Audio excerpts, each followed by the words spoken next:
Hi, Tammy. I'm so excited to have you on the show. Uh, Hi, Tammy. I'm so excited to have you on the show.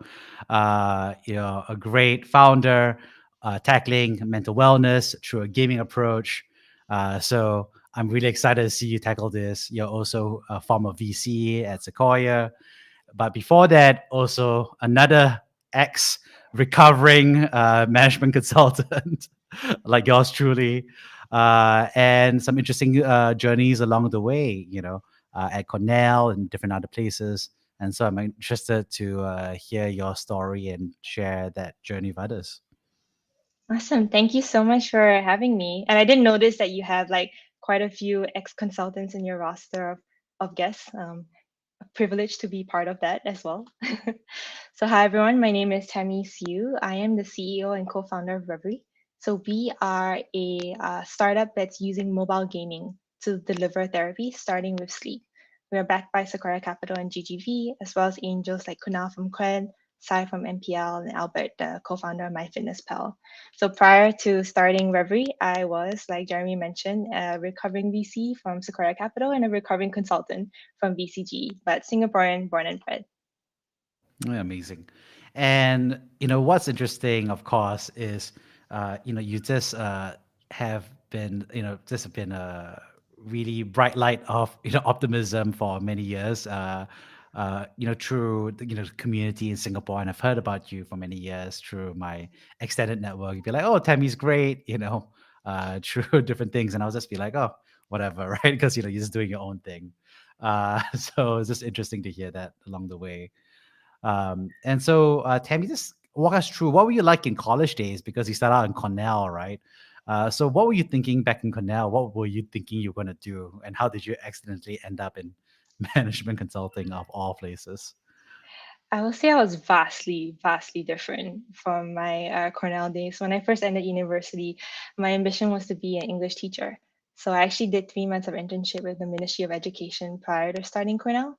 But I found in my experience that, well, I was frustrated by the fact that I couldn't reach more than the 30 kids in my class. And there was only so much I could do. So when I entered college, like a little bit dismayed that, hey, this job of choice I had in mind didn't seem to be the right fit for me. I was a little bit lost for a while, to be frank. It wasn't until junior year that I joined a social business consulting club. I actually found out about conjunct consulting because of that. I found like, hey, I really like thinking from a business perspective or a more scalable perspective to think about impact. And so that's what led me to consulting as a first career choice. I wouldn't say I entered it with a lot of wisdom or intellect. I was just like, hey, I like businesses. I like finding out new things. I like experiencing new stuff and meeting new people. And consulting seemed like a good fit for that. Yeah, amazing. And when you ended up doing consulting, what was that like? I mean, do you remember those consulting interviews and things like that? Oh my What did you God, think about yes. it? I mean, I'm sure you know the whole road, right? Like everyone practices all the case interviews to try and get into MDB, into the top, the consulting firms. I think that my experience was definitely quite different. I deliberately chose Southeast Asia as the office, like Singapore office, instead of staying in the US back then, because at least from speaking to people, I heard that the projects in Southeast Asia were a little bit more like starting from scratch because the ecosystem is still so underdeveloped and digital was like the trendy new thing, and a lot of them were not saying, hey, I need to optimize my internet business. It was like, what is internet, or how do we build new digital ventures for the first time.